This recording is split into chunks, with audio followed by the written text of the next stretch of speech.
The sun dipped below the horizon, painting the sky in hues of orange and purple. A gentle breeze whispered through the trees, their leaves rustling softly. By the edge of a still lake, a young boy sat beside an old monk.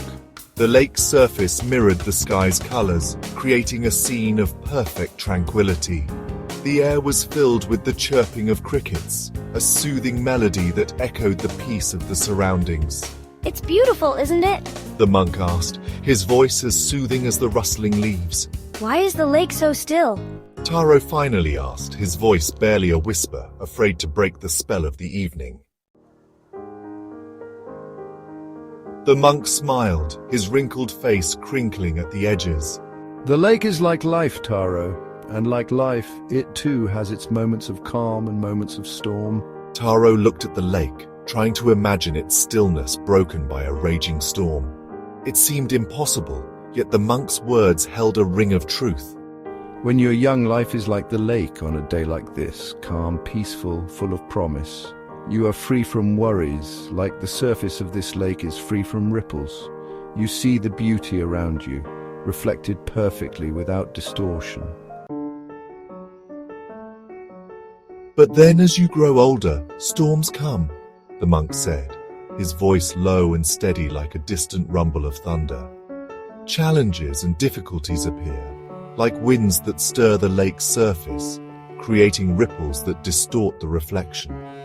Taro looked at the lake again, this time imagining dark clouds gathering overhead, the wind whipping the calm surface into a frenzy. He thought of his parents, of the worried look he sometimes saw in their eyes, and he realized that even in his sheltered world, storms were brewing. These storms are a part of life. They test us, challenge us, and force us to dig deep within ourselves to find strength. But it is in these storms that we truly discover who we are. Just as the lake, though troubled on the surface, remains calm and unchanged in its depth, so too does our true self remain untouched by the storms of life. So the next time you see ripples on the lake, don't despair. See them as opportunities for growth, for learning, for discovering the strength and resilience that lies within you. Taro nodded slowly, absorbing the monk's words.